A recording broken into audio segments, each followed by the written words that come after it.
اور جب تم نے کہا کہ موسیٰ ہم سے ایک ہی کھانے پر صبر نہیں ہو سکتا تو اپنے پروردگار سے دعا کیجئے کہ ترکاری اور ککڑی اور گیہوں اور مسور اور پیاز وغیرہ جو نباتات زمین سے اگتی ہیں ہمارے لیے پیدا کر دے۔ انہوں نے کہا کہ عمدہ چیزیں چھوڑ کر ان کے بدلے ناقص چیزیں کیوں چاہتے ہو؟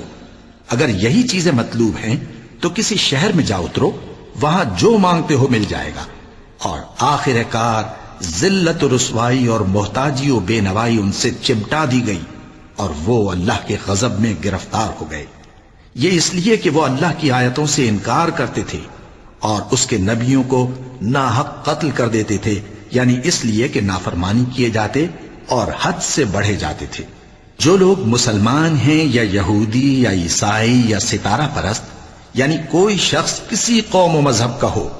جو اللہ اور روز قیامت پر ایمان لائے گا اور عمل نیک کرے گا تو ایسے لوگوں کو ان کے اعمال کا صلہ اللہ کے ہاں ملے گا، اور قیامت کے دن ان کو نہ کسی طرح کا خوف ہوگا اور نہ وہ غمناک ہوں گے۔ اور جب ہم نے تم سے عہد کر لیا اور کوہ طور کو تم پر اٹھا کھڑا کیا اور حکم دیا کہ جو کتاب ہم نے تم کو دی ہے اس کو زور سے پکڑے رہو اور جو اس میں لکھا ہے اسے یاد رکھو تاکہ عذاب سے محفوظ رہو، پھر تم اس کے بعد عہد سے پھر گئے، سو اگر تم پر اللہ کا فضل اور اس کی مہربانی نہ ہوتی تو تم خسارے میں پڑ گئے ہوتے۔ اور تم ان لوگوں کو خوب جانتے ہو جو تم میں سے ہفتے کے دن مچھلی کا شکار کرنے میں حد سے تجاوز کر گئے تھے، تو ہم نے ان سے کہا کہ ذلیل و خوار بندر ہو جاؤ، اور اس قصے کو اس وقت کے لوگوں کے لیے اور جو ان کے بعد آنے والے تھے عبرت اور پرہیزگاروں کے لیے نصیحت بنا دیا۔ اور جب موسیٰ نے اپنی قوم کے لوگوں سے کہا کہ اللہ تم کو حکم دیتا ہے کہ ایک بیل ذبح کرو، وہ بولے کیا تم ہم سے ہنسی کرتے ہو؟ موسیٰ نے کہا کہ میں اللہ کی پناہ مانگتا ہوں کہ نادان بنوں۔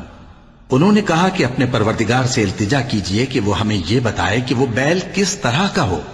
موسیٰ نے کہا پروردگار فرماتا ہے کہ وہ بیل نہ تو بوڑھا ہو اور نہ بچڑا بلکہ ان کے درمیان یعنی جوان ہو،